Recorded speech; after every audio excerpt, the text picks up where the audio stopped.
Olá, boa noite a todos e todas que estão aqui neste domingo para mais uma Creative-se Live. Já estou vendo a galera entrando aqui. Como todo mundo sabe, aqui na Creative-se o nosso dia de live é sempre nos domingos, à noite, às 19 horas, que é aquele horáriozinho que todo mundo está em casa, de boinha. E aí dá uma pausazinha no que está fazendo para escutar uma conversa boa, não é isso? Hoje a gente vai conversar com Gabriel de Lisboa. Gabriel ele é ator lá da cidade, ator, produtor cultural lá da cidade de Petrolândia. E ele vai conversar um pouco sobre o projeto dele, uma jornada de transfiguração cênica ou experimento teatral na pandemia. Um projeto que tem o apoio da Creative-se Cultural e tem o incentivo da Lei de Emergência Cultural Aldir Blanc. Quem está aqui que já é de Petrolândia, levanta a mão, mostra para mim que vocês são de Petrolândia. Essa semana a gente teve um monte de seguidor aqui no Instagram da cidade de Petrolândia. Eu estou vendo que Gabriel é muito conhecido aí na cidade, hein, Gabriel? Gabriel ele acabou de entrar e eu vou convidar ele, já vou convidar ele para participar aqui. A Renata está dizendo é meu primo. Igor está dizendo Petrolândia está aqui. Eu quero ver toda a cidade de Petrolândia nessa live hoje. Renata é de São Paulo, mas é prima do Gabriel. Para quem não me conhece, eu sou Manu de Jesus, eu sou gestora da Creative-se Cultural. E a Creative-se Cultural é uma plataforma de produtos e serviços culturais que tem o objetivo de fomentar uma gestão sustentável para o setor das artes da cena, desenvolver estratégias de acesso para que o teatro ele seja um espaço de todos, com todos e para todos, e assim a gente conecta as pessoas através do teatro. Igor está dizendo que Gabriel é mais conhecido que farinha no meio da feira. Silvana, mãe de Gabriel, já está aqui. Ó, um monte de gente. Então é isso, eu estou apresentada, apresentei a Creative-se e já vou convidar o Gabriel para entrar aqui nessa conversa.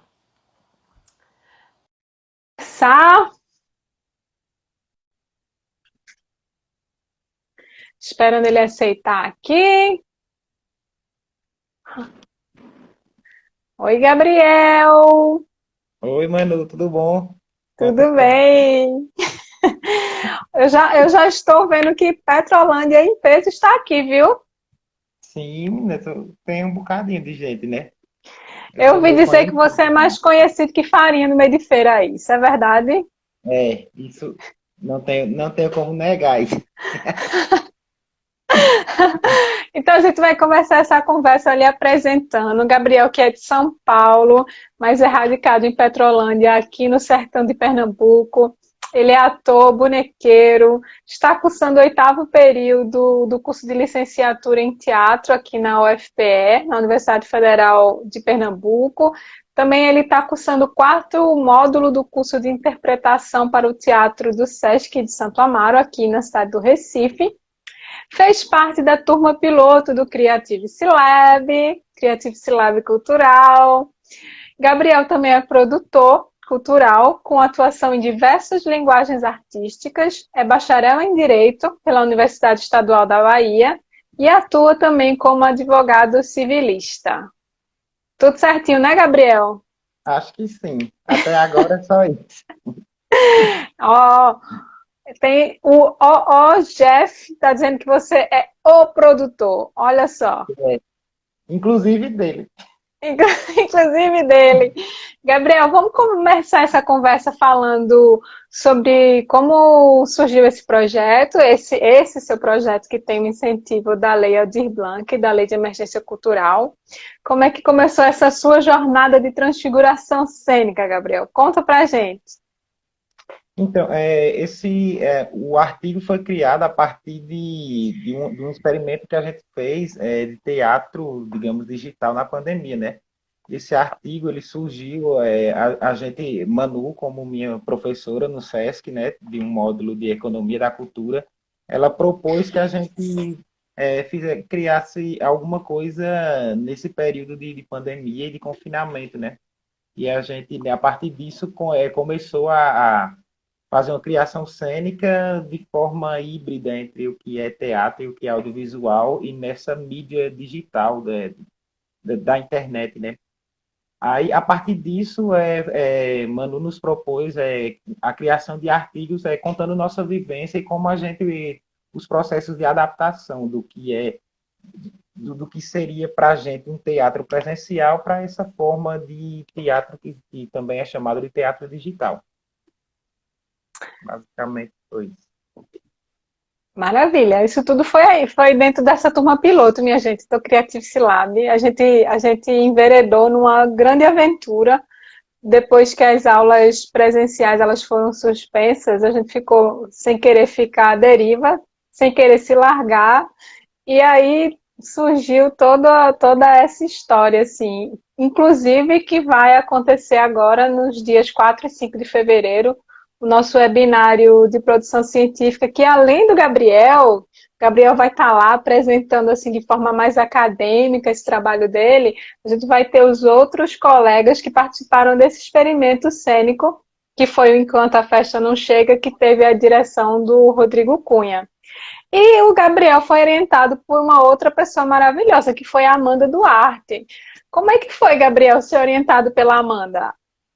Então, eu acho que foi uma parceria muito boa, acho que até no sentido de comportamental, porque a Amanda ela é bem pragmática e eu também, e eram coisas que eram resolvidas em que talvez se fossem outra orientando e outra orientadora demoraria 10 reuniões, e acho que com a Amanda era, muda isso, tal, tal, tal, tu acha isso? Acha, a gente já ia mudando, foi muito prático, sabe?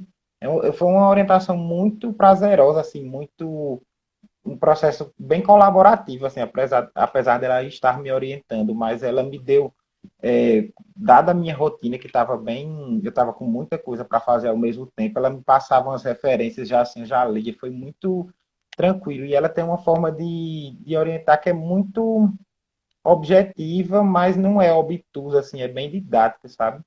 E eu acredito que isso facilitou bastante o trabalho, né? Eu já tinha uma boa parte do material escrito como relato e precisei transformar isso dentro de uma estrutura mais acadêmica e ela foi essencial para desenhar esse artigo nesse sentido de dentro das normas da ABNT, dentro de referências bibliográficas dentro do que é teatro, do audiovisual, em como estruturar melhor esse processo e tudo que eu passei, só que sob um viés mais, pode-se dizer que dentro de uma estrutura referencial mesmo.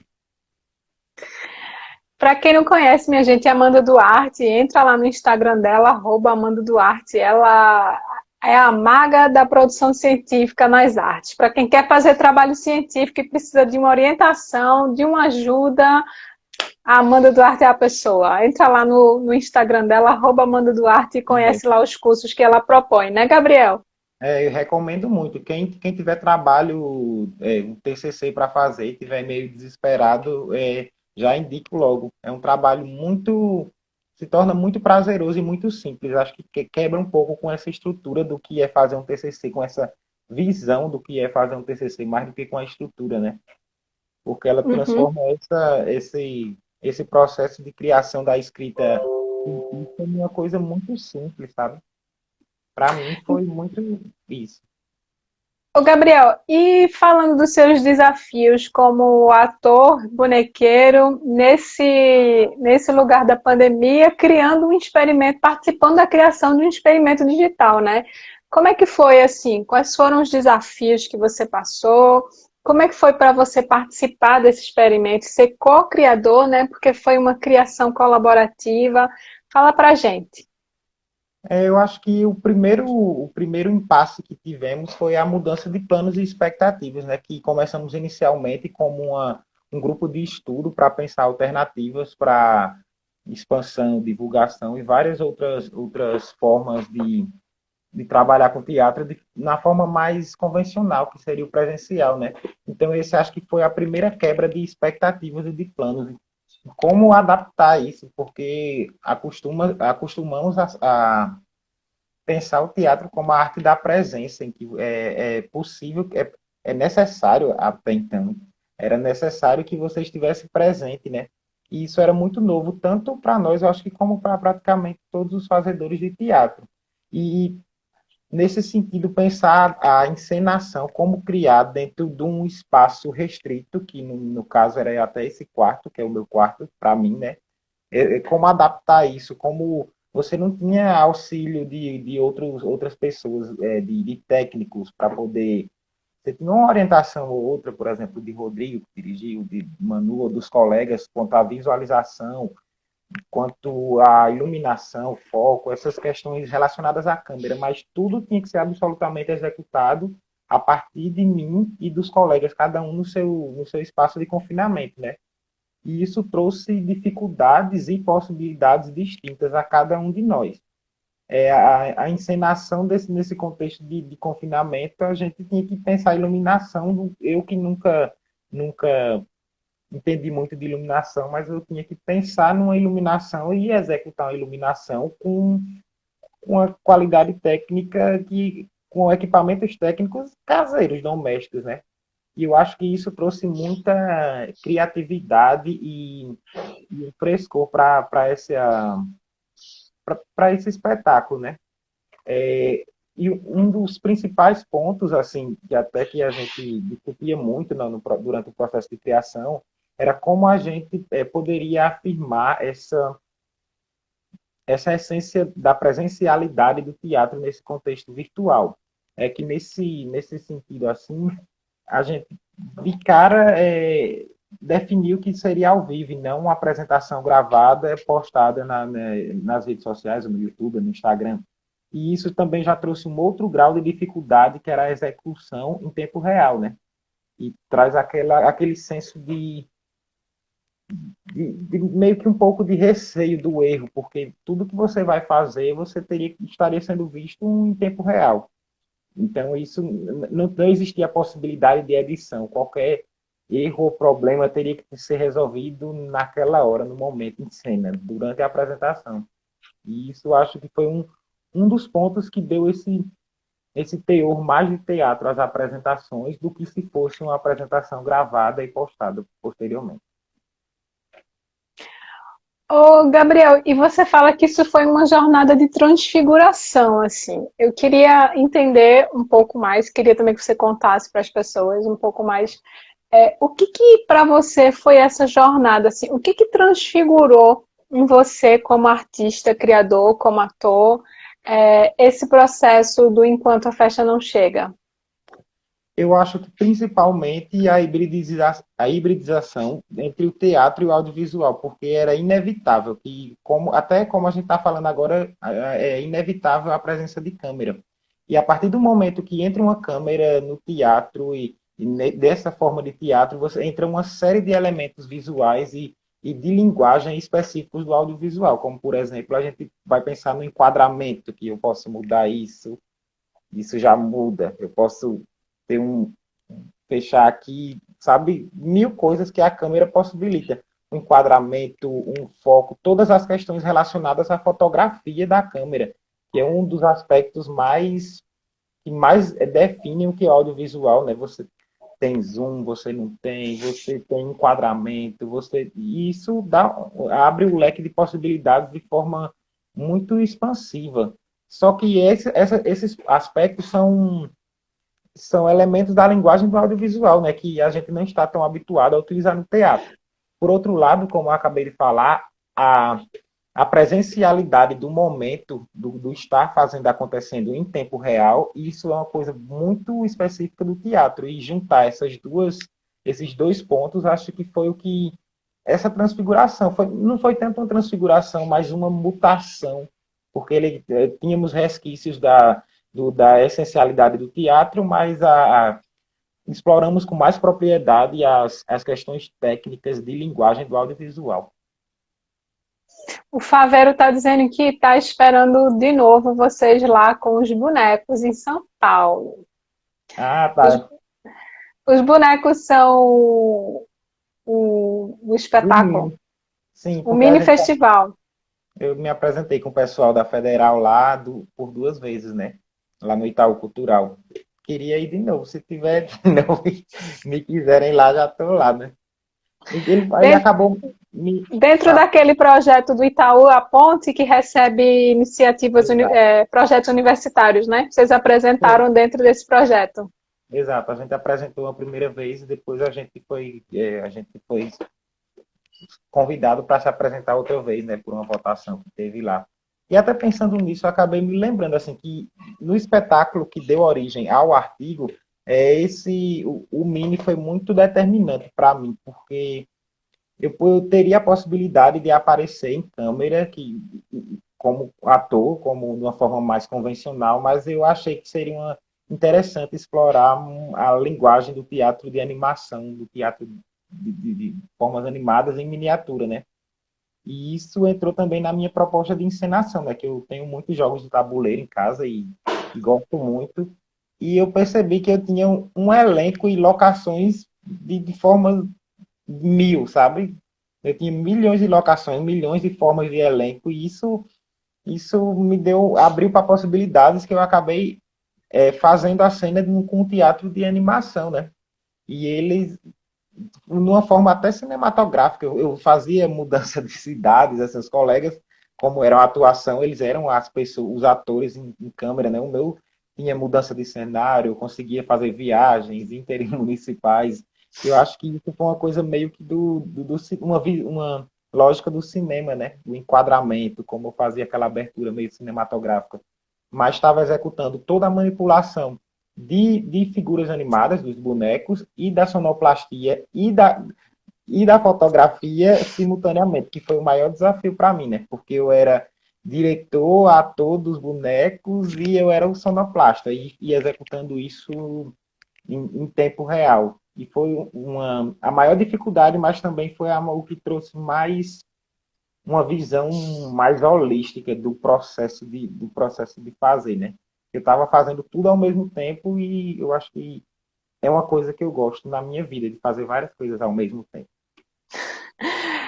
Ô, Gabriel, como é que foi essa opção, assim, essa opção de optar pelo teatro de animação? Porque, para quem não assistiu, minha gente, o Enquanto a Festa Não Chega, que foi um espetáculo cênico digital bem no início da pandemia, a gente estreou aqui na Creative se era junho, mais ou menos, acho que segunda metade assim, do mês de junho estava começando essa história de teatro digital, assim, as coisas estavam muito incipientes ainda, e a gente junto com o Rodrigo Cunha e todos os colegas do Gabriel, a gente estava estudando e ao mesmo tempo fazendo, assim, experimentando. E todos os outros colegas, todos os outros atores e atrizes optaram por fazer cenas em que eles eram os atores e que eles estavam em cena. De onde veio, Gabriel, essa opção estética de fazer a sua cena com teatro de animação? Então, eu acho que é pouco utilizado e eu acho que ia dar um frescor maior para o espetáculo como um todo, porque o maior receio que eu tive no processo de construção foi que ficasse a cena de Gabriel, a cena de Rafito, a de Hanna, de Rolinha, a de Spinella, a de Danilo, sabe? Eu achava que teria que dar ter um diferencial, né? E isso se somou, como eu falei, assim, a minha possibilidade mil de elenco de bonecos, né? De diversidade de bonecos e isso também se somou eu não estava querendo aparecer, eu não gosto muito de aparecer em câmeras, agora que eu estou mais blogueiro, mas eu tinha um certo receio de me filmar, de ficar aparecendo em câmera, sabe? Aí, a princípio, eu pensei nisso por conta disso. E na forma como eu poderia manipular a câmera, né? Que eu só utilizei a câmera do celular e eu não queria uma cena estática em que o enquadramento ficasse aqui e a câmera aqui, assim como eu estou falando. Com o celular eu tenho como andar, eu tenho como afastar, né? E eu não queria só ligar uma câmera e fazer. Com os bonecos eu ligava a câmera do celular, eu baixava, dava zoom, rotacionava, eu fazia todo um rolê que seria como se fosse um cinema, eu fazendo um filme com miniaturas, uma simulação do que seria gravar um filme entre bonecos, sabe? E também eu consegui falar, ser bem no sentido de dramaturgia, eu consegui ser bem literal quanto ao que estava acontecendo comigo naquele momento, porque era uma das diretrizes de criação, era falar da pandemia e de como isso estava afetando. Eu não queria falar de uma forma tão subjetiva, então eu fui direto, mas a partir do momento que eu fui direto com as formas animadas, isso se torna subjetivo já. Eu estava sendo literal com o que aconteceu na minha vida, mas ao mesmo tempo a, o elemento visual da forma animada dava uma outra leitura para a cena. Isso. Era bem bacana, assim, de ver. Era a cena que abria o espetáculo e dava aquele mistério, assim, era um inusitado, né? Ninguém esperava que fosse começar com teatro de animação, ficava todo mundo na expectativa do que viria depois. Gabriel, fala também uma coisa, na sua opinião, sobre a importância dessa lei de emergência cultural, que é a Lei Aldir Blanc, que a gente está vendo, a gente está num momento em que estão transbordando os projetos, né? A gente tem que executar projetos em 3 meses, e graças a Deus muita gente foi aprovada, mas eu queria que você também, como produtor cultural, você que é produtor aí na cidade de Petrolândia, tem uma outra visão que está para além aqui da região metropolitana, que está no interior do estado. Como é que foi a receptividade aí, mas também quais estão sendo os desafios da execução desses projetos da Lei Aldir Blanc? Particularmente, Manu, eu acho que fazendo esse recorte aqui para Petrolândia, né, que é uma cidade do interior de Pernambuco, ela mobilizou ela foi muito, eu não sei nem que palavra usar, ela deu uma volta de cabeça para baixo no setor cultural. Acho que vai ter reflexos até a longo prazo, porque do nada, assim, os fazedores de cultura estavam parados e de repente aparece essa oportunidade, meio que a cidade e parte da cidade dos fazedores de cultura se mobilizam para fazer acontecer essa lei no sentido legal que eu até participei também, né, da equipe que acabou fazendo a gestão desse recurso. Então foi meio que formou um mutirão para poder entender como seria isso, que é um aspecto difícil aqui, acho que na cidade do pessoal ter essa noção da cultura como um ofício, como uma forma de, de, de vida, né? De viver disso, de como você monetizar isso no sentido de profissão mesmo, sabe? A lei, ela chegou, ela meio que deu uma revolucionada e propôs os artistas pensarem em formatos diferentes, né? A essencialidade da lei era fazer tudo de forma remota. Então, como pensar isso? Como esse dinheiro movimentou o setor da cultura, como ele circulou entre vários. Eu, como que estou produzindo várias pessoas, você acaba criando um networking assim, que você vai pedir para uma pessoa fazer a arte daquilo, gente que você nem pensava que acabaria se beneficiando da lei, mas você vai pedir para um design fazer a arte, uma logo, vai para uma pessoa que filma, vai para uma pessoa que de mercado para vender um papel, alguma coisa. Eu acho que ela foi muito positiva, principalmente para as pequenas cidades, porque ela meio que abriu os olhos da classe artística e cultural para a possibilidade de você viver de arte e de como você pensar estratégias para poder captar dinheiro público para de fomentos artísticos, sabe? Porque existem, mas às vezes são desconhecidos e as pessoas vivem de arte de forma não tão profissional como eu percebo essa distinção entre o pessoal daí de Recife, né? Que tem uma visão mais profissional da arte e aqui acaba se tornando uma visão mais de hobby, de lazer, né, que não dá para viver. E eu acho que essa Lei Aldir Blanc deu um estalo que, eita, talvez dê para ir por esse caminho e produzir, né? Acho que eu confundi, mas acho que deu para entender. Eu acho que talvez tenha sido uma luz, né, para iluminar assim, essa ideia de que o setor artístico também é um setor profissional, né, que as pessoas que estão ali são profissionais e que existe uma gama de outros setores econômicos que são beneficiados quando o setor artístico ele é fortalecido, né? Como você falou, não ficou só aí no produtor, mas você tinha que ir no mercado comprar um papel, o designer acionou um designer e tinha um fotógrafo né? Então são vários outros setores que eles acabam.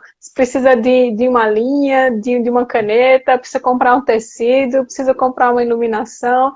Aí a equipe se junta, a equipe precisa comer, precisa lanchar, então vai na padaria, compra um lanche. Então, o setor artístico, né, o setor criativo, na verdade, quando ele bem fortalecido, acaba reverberando para outros setores econômicos e Exato. toda a economia ela sai beneficiada, não é isso? Aqui, como eu estou produzindo alguns projetos, eu vejo exatamente isso de forma nítida, mano. Porque como a cidade é pequena, né? Aí tudo meio que eu produzo e eu vejo tudo. Aí você tem que comprar uma coisa, você vê que a verba que as pessoas recebem, ela acaba se dissipando assim e atingindo várias coisas. Eu consigo perceber com mais nitidez como essa rede de interrelacional das áreas, elas, o setor da arte movimenta, né? Ela vai para todo canto, assim, atinge tudo, né? A gente pensa às vezes que a arte se restringe num universo que olha para dentro de si, mas ela expande e aqui eu pude ter essa perceber como essa rede ela é ampla, sabe? De como ela movimenta a economia no sentido financeiro, se quiser pensar a arte apenas por esse viés financeiro, ela é um movimento com muita intensidade a economia. Gabriel, e voltando aqui para o teu artigo, para o teu trabalho, queria que você falasse um pouco das opções, das suas referências bibliográficas, os autores que você utilizou para escrever, né? Que você fez essa relação. Está muito claro aqui para todo mundo que está vendo a live, escutando, que você fez essa relação entre o teatro e o audiovisual, né? E a essencialidade dessas duas linguagens artísticas. Quais foram os autores, Gabriel, que você se apoiou para escrever? Então, basicamente, eu peguei algumas referências, uma ou outra, de outros autores, mas basicamente a principal foi o Huizinga, né, com o Homo Ludens, porque o Homo Ludens, esse livro de Huizinga, não, mas depois eu vejo. Ele fala de como trabalhar esse sentido do jogo, né, como manter essa ideia esse senso, essa fé cênica, essa coisa de como que isso está além do teatro, né? No teatro existe também essa questão da essência, da fé cênica, do sentido de fazer acontecer aquilo na hora, daquela tensão que não sei como traduzir isso sem ser uma linguagem mais de teatro, mas seria fé cênica mesmo, que é aquele sentido de jogo de que você tá lá para matar ou morrer, mas que tudo no final é um jogo. E ele expande isso para outros limites. Você vê no direito o jogo do advogado e promotor, que ele se dá como se fosse um jogo nos esportes, como de uma forma mais óbvia, né?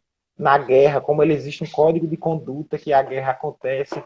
Eu acho que esse, para mim, foi a referência essencial de como, como deixar isso, permanecer com esse senso de jogo mesmo numa forma tão diferente do que é o teatro, né? Assim, que é assim, tão diferente do que era normalmente o teatro. Numa sala num espaço teatral, numa forma mais convencional, sabe? Eu acho que a principal referência para criar foi isso. A partir disso, eu fui construindo relatos pessoais, né, e traçando percepções do que eu podia fazer analogias entre o que estava acontecendo de forma digital com o que geralmente acontece de forma presencial, que é o que eu já tive a experiência, como eu estudo, né, na Federal e no SESC, eu tenho essa vivência, um pouco dessa vivência do presencial e como eu percebia as semelhanças entre coisas que aconteciam digitalmente e coisas que aconteciam presencialmente. Aí você vê, nossa, isso acontece no, no teatro presencial, mas está acontecendo aqui de uma forma digital. Por exemplo, a oscilação do sinal da internet era uma coisa que até a gente conversou, eu acho que foi com o Tumano, que a gente falava, não, e se a internet cair? E se a internet cair? Não, era Rodrigo que dirigia, que falava, né? Se a internet cair, Rodrigo, bom, e se a energia faltar também, né, no teatro presencial, se faz a mesma coisa, né? Você tem que ver se consegue fazer o show continuar, mas se não der, e eu acho que a gente teve alguns problemas até de sinal de internet, mas que foram sanados com muita propriedade. Eu até citei isso no artigo, eu falo um pouco disso. Aí, outra, tirando essa do Ruizinga, também tem a do algumas referências de, por exemplo, Ana Maria Amaral, que é de teatro de animação, de Sábato Magal, que é alguns princípios básicos do teatro, que para quem não é da área, mas eram basicamente esses, a presencialidade, a fé cênica, o sentido de jogo, né? Então eu acho que foi basicamente isso, somado ao meu relato um relato de experiência, de como construir isso e perceber essas analogias. É, você falou das diferenças que, ao mesmo tempo, são semelhanças, né, entre o teatro digital e o teatro presencial. Você citou o exemplo da internet relacionado com a luz. Que outras diferenças semelhantes você pode perceber entre essa modalidade, né, que a gente ainda está chamando de teatro digital ou teatro virtual, e o teatro presencial? Hum, não sei. Eu acho que esse estímulo a permitir explorar coisas novas, essas ferramentas tecnológicas que a gente, quando se depara com elementos visuais do espetáculo, você começa a se experimentar. Se você é leigo na área, assim, você nunca trabalhou com maquiagem ou com iluminação, então você começa a ir botando os pezinhos aos poucos para ir conhecendo esses elementos mais tradicionais. No caso do teatro do digital, a gente seria, por exemplo, as plataformas que a gente fez as apresentações, como, por exemplo, que para mim fazia completa diferença se fosse no Zoom ou no Meet, ia mudar completamente minha cena. Parece ser uma besteira, assim, que você, qualquer uma plataforma de videoconferência vai. Só que a forma como o, o design do aplicativo e a forma como a interface, é o termo correto, a interface do aplicativo mudava completamente o que eu ia fazer ou não. Porque era onde o botão do aplicativo está, se fosse para o lado direito ou esquerdo, isso ia prejudicar, porque eu estava filmando e manipulando, né? Então, se ele tivesse num lugar que fosse distante do meu dedo, não tinha condições. E às vezes você pensa, nossa, besteira, assim, sabe? Mas era determinante para a minha cena que fosse num outro, nenhuma plataforma e não na outra, justamente por essas questões de interface, né? E no teatro a gente vê muito isso, às vezes uma marcação de uma questão de menos de um passo faz total diferença, né? Você, para quem está de espectador assistindo, você, nossa, que besteira, mas para quem está ali fazendo, faz total diferença, sabe? Deixa eu ver uma outra. Eu acho que a outra coisa que eu falaria também é as resoluções dos problemas em cena, né? Isso, como a gente teve problema com plateia, por exemplo, não com as pessoas, mas, por exemplo, com microfone de plateia, para ser mais específico, né? Como você lidar com isso? Porque no aplicativo, quando você tem o som, ele puxa para a câmera que está tendo o som, né? E eu executando lá, assim, teve uma situação e Hannah teve que meio que silenciar o povo, cortar o microfone, porque estava dando interferência na minha cena, um microfone ficou aberto, né? Eu acho que a E princípio eu às vezes quando a gente está no teatro, o celular que toca desvia a atenção do espectador do palco para a pessoa que o celular está tocando, né?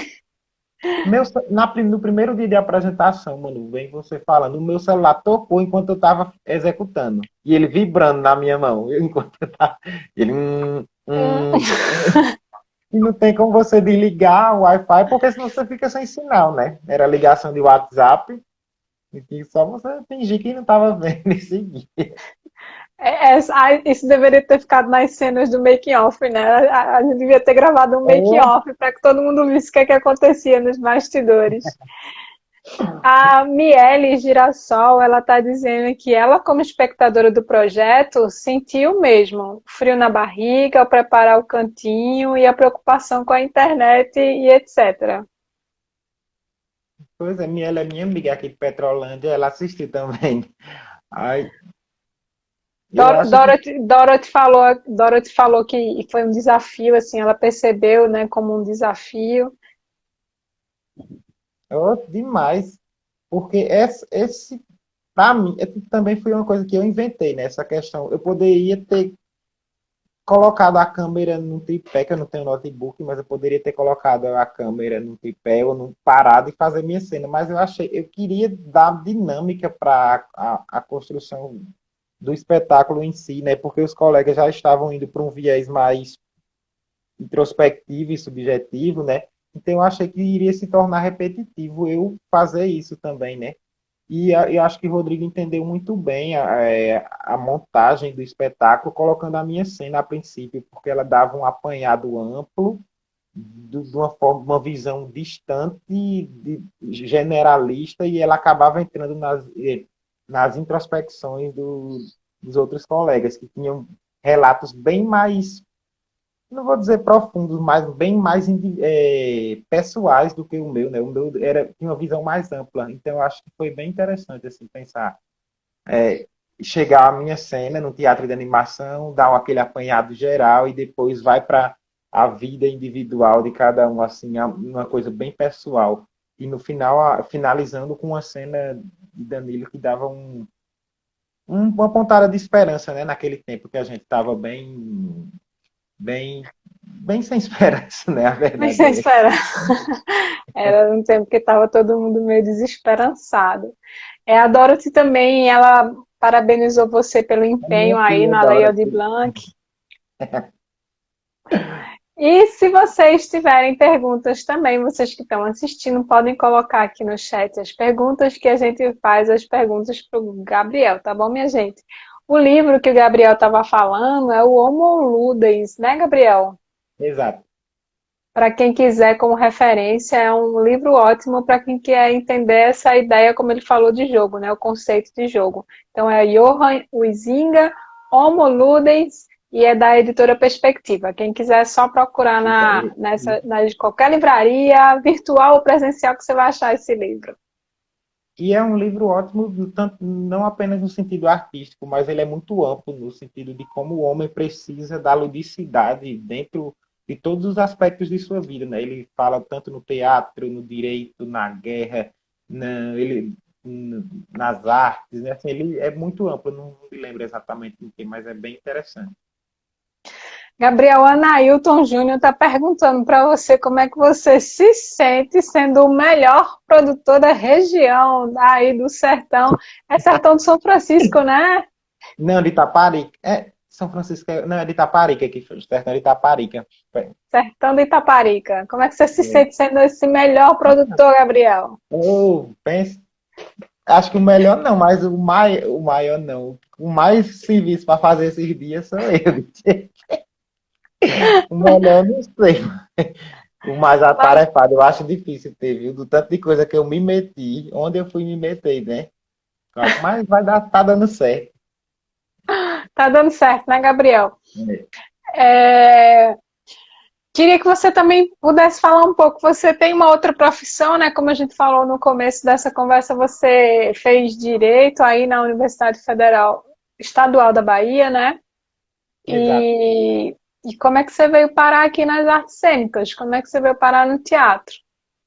Então, eu me formei em Direito e na UNEB, aqui em Paulo Afonso, Bahia, né? E trabalhei 3 anos apenas como advogado, mas eu sempre gostei de artes em geral, né? E eu queria fazer cinema, e eu gostava de teatro, acabei caindo no teatro por um acaso do destino, né? E fui fazendo, não gostava tanto a princípio, e ao longo do percurso do curso eu fui me interessando mais e vendo que existem possibilidades além o teatro me ensinou coisas assim de artes em geral, né, nas formas como os processos artísticos são feitos, sabe? Como pensar numa criação artística de forma mais, com mais propriedade, de forma mais criteriosa. E eu acho que isso se estendeu além do teatro, até por isso que eu acabei me metendo na produção de várias outras linguagens artísticas, porque processos artísticos, apesar de suas particularidades, eles se dão de certa forma com a mesma metodologia, né? Cada artista em si vai entender as particularidades de sua arte, da moda, seja da dança, mas o processo criativo é uma coisa muito pessoal do artista e ele acontece de uma forma muito similar. Aí eu acabei indo para fazendo teatro, né? Passando no teatro na UFPE, que é onde eu ainda curso, já estou quase terminando, mas ainda estou lá e fazendo o curso técnico eu senti uma lacuna no aspecto da atuação e acabei me inscrevendo e passando no SESC, no curso de interpretação para teatro do SESC Santo Amaro, em Recife, que é onde eu também faço atualmente, que é onde eu tive aula com o Manu e conheci Manu. E aí dei outro passo, né, nessa disciplina de Manu, que eu acabei me expandindo essa profissão, além de atuação para essa questão da produção cultural mesmo, e de como entender melhor isso, de como pensar isso, além do ofício artístico. Ô, Gabriel, fez diferença na sua vida profissional ter feito parte dessa turma piloto do Creative Lab Cultural? Ah, sim, fez muito. Justamente por isso, porque isso que eu acabei de falar, a Creative Lab acabou se tornando um projeto de extensão da disciplina do SESC. Então, a gente pensou nos processos criativos de forma não apenas artístico, mas como eu não sei se seria a palavra, mas como produto, produto a vender de uma arte, assim, sabe? Eu não estou sabendo me expressar direito, mas a gente pensou em como montar uma arte que seja sustentável no sentido financeiro para os artistas, sabe? E a gente e também como a gente montar uma arte em condições adversas, que eram digitalmente falando, né, assim, dessa forma de arte digital, porque eram condições adversas para a gente, que a gente não conhecia os aplicativos de videoconferência, a gente não tinha noção nenhuma como ser dirigido virtualmente. Eu acho que foi muito bom, eu recomendo esse curso, foi ótimo, assim. E o que me deu maior estímulo para me aventurar nessa produção cultural de gerenciar projetos e carreiras de outros artistas, sabe? Eu acho que depois do que a gente passou na Creative, no Creative Lab, né? Eu acho que eu me senti muito mais confortável e com segurança para poder gerir projetos próprios e processos criativos, como gerir também processos criativos de terceiros e de linguagens diferentes. E eu acho que foi um start para eu poder chegar nessa minha carreira inicial de produtor que eu estou agora. Maravilha! Ó, tem pergunta aqui. O Favero tá perguntando como é que você está fazendo para administrar as funções de advogado, produtor e bonequeiro. E a Larissa, na verdade, ela está perguntando em nome do João Pinheiro, está perguntando qual é o maior desafio na área de produção cultural em teatro para você. Eu acho que é pensar, para mim, particularmente, é pensar o processo criativo sem considerar o gosto do público, sabe? Assim, eu acho que às vezes tem uns processos criativos que são muito bonitos, mas eles não olham para como aquilo vai ser visto para um público. A gente que é de teatro tem muito conhecimento de alguns aspectos do que é teatro e a gente pensa que um público que não necessariamente tem a obrigação de saber as coisas de teatro, né? É como a gente pensar a música e esperar que o público saiba da questão musical, do que está afinado e não está. Às vezes não é isso que faz o público apreciar e consumir a sua arte, sabe? Eu acho que às vezes os processos de criação teatral se fecham muito para o que vem de dentro do âmago do artista, de criar, e depois de pronto ele joga para o público, essa é minha arte, gostem, né? Sabe? E acaba que isso isso complica um pouco esse aspecto da sustentabilidade financeira, né? Porque às vezes o seu produto artístico está impecável, mas ele não tem visibilidade, e até numa linguagem mais de internet, não tem engajamento do público, né? O público não consome aquilo, tá lá, perfeito, mas não. Basicamente. É, o Anailton fez uma pergunta muito indiscreta. Eu vou fazer, Anailton, mas eu vou deixar o Gabriel escolher se ele quer ou não quer responder. Ele está perguntando assim, Gabriel, se tu tivesse que parar de produzir um artista de Petrolândia, qual seria? A banda dele. Eu fiz essa pergunta numa live pra ele, mano. Por isso que ele tá fazendo. Parecido. Gente, a Ah, banda então é dele uma também. piada interna aí, é uma piada É, interna. já mandei o vocalista fugir com dinheiro e deixar ele, assim. Mas ele não me ouve, não. Então é isso, minha gente. Se vocês tiverem mais alguma pergunta, vocês mandem aqui. Eu vou pedir para Gabriel fazer as considerações É finais dele. só respondendo uma pergunta que eu acabei esquecendo. Como conciliar, né? Porque tu perguntou duas, eu Sim, esqueci. sim, sim, sim. Não, eu acho que eu fico correndo de um para o outro. É uma coisa muito corrida que para algumas pessoas seria um caos, mas para mim eu gosto muito. Eu adoro estar fazendo uma coisa, parar e fazer outra e depois mudar para outra completamente diferente. E aí dá tempo, né? Tá tranquilo. É que tá super corrido, mas eu comprei uma agenda agora, né? Então, é super corrido, mas até agora tá dando tudo certo, né? Tá Espero que vendo, dê. minha gente? Comprem agenda. A agenda ajuda muito, A viu? agenda Quem não é. se planeja, se desorienta na vida. Aprendi com o Manu também, organização de compromissos, né? Eu sou organizado, mas de compromisso de datas, horários, não era tanto nesse sentido. Agora eu estou mais preciso. Aí tá dando. Então, tá dando, né, minha gente? Tá vendo? Gabriel tá conseguindo se organizar como É, advogado, como produtor, como bonequeiro, como ator, como estudante de teatro dá para e melhorar ainda, mas tá indo. Por hora tá indo, né? Pode tá melhorar, indo. mas Então, só lembrando para quem chegou agora, no começo da live eu falei um pouco da Creatives Cultural. A Creatives é uma plataforma de produtos e serviços culturais que quer fomentar essa gestão sustentável para o setor das artes da cena. A gente desenvolve estratégias de acesso para que o teatro seja um espaço feito por todos e para todos. E assim a gente conecta as pessoas, né? A gente faz essa conexão de pessoas, de artistas, do público através do teatro. A gente tem aqui o Liga-se, que é a nossa agenda cultural, que sai semanalmente no YouTube. O Liga-se também nasceu lá dentro do Creative Lab. E nos próximos dias 4 e 5 de fevereiro vai estar acontecendo o nosso primeiro webinário científico, nosso primeiro webinário criativo de produção científica. Gabriel vai estar lá falando desse artigo dele de uma forma mais acadêmica. Vamos também estar com a Hanna Lopes, a Carolina Rolinha, a Carolina Spinelli, Danri Ribeiro e o Rafael de Oliveira, cada um apresentando o seu trabalho.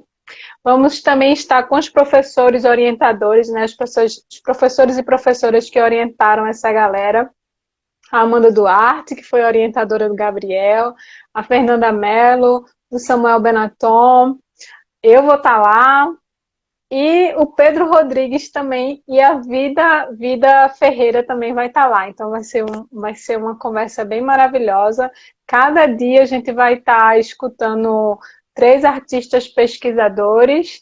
E eu convido vocês que ainda não se inscreveram, se inscrevam para receber o certificado. O link está na bio aqui do Instagram da Creativice. E nos dias 4 e 5 vai ser transmitido ao vivo pelo YouTube. Gabriel, faça suas considerações finais. Eu acho que você já considerou tudo. Agora eu ia acabar falando que dia 4 e 5 a gente vai apresentar. Eu vou ter mais projetos por aí. O povo está me perguntando, algumas pessoas ficam me perguntando: o que é que tu posta? Vai ter mais postagem, tem meio mundo de coisa ainda para fazer. Então vou estar sempre por aqui. Agora eu estou mais blogueiro, vou fazer mais vídeo falando para poder. Blogueirinho todo, Gabriel. Morria de medo de gravar um vídeo, agora só Pois vive é, gravando vídeo. vou gravar todo dia agora falando besteira. Não, brincando. Mas enfim, vai ter mais projeto que eu estou produzindo, estou gostando muito e gostaria de agradecer todos que vieram e quem puder para poder seguir o Criativo Cultural. Temos o webinário que vai acontecer dias 4 e 5, como o Manu acabou de mencionar, e é isso. Por hora, é só isso. Obrigado. A Manu de Jesus, minha parceira de projetos também, né, Manu? É, somos parceiros. Tá? Veja a nossa transfiguração. A gente começou a nossa relação de professora para aluno, aí agora a gente é parceiro de trabalho. Olha só que É, maravilha. pois é. Pois muito obrigado, Manu, e obrigado a todos que compareceram. Então é isso, minha gente. Obrigada a todos e a todas que estiveram nessa nossa Creative Lab. Se liguem aqui, que a gente está sempre trazendo coisas bacanas sobre teatro. Sigam o Gabriel aí no @Gabriel de Lisboa. E é isso, vamos descobrir o que o teatro pode trazer de bacana para a vida de cada um de nós. A Miele Girassol está dizendo que foi um prazer aprender com a gente e evoluir. Que bom, Miele, que a conversa foi boa. É, teve, um, teve uma outra pessoa que falou, a Miele também desejou parabéns aqui. Muitas palminhas, muitos corações, muita gente de Petrolândia. Beijo então para Petrolândia todinha Vai que ter está que ter aqui um nessa projeto, live. viu, da Criativos em Petrolândia agora. E quem quiser, a gente vai abrir uma nova turma do Criativo Lab Cultural esse ano. Quem quiser de Petrolândia, pode entrar que o projeto agora é virtual. A gente aceita gente do Brasil todo. E é isso. Boa noite para todo mundo. Boa Beijo, noite. Gabriel. Tchau, tchau, mano. Bom resto de Tchau. domingo. Bom, para você também.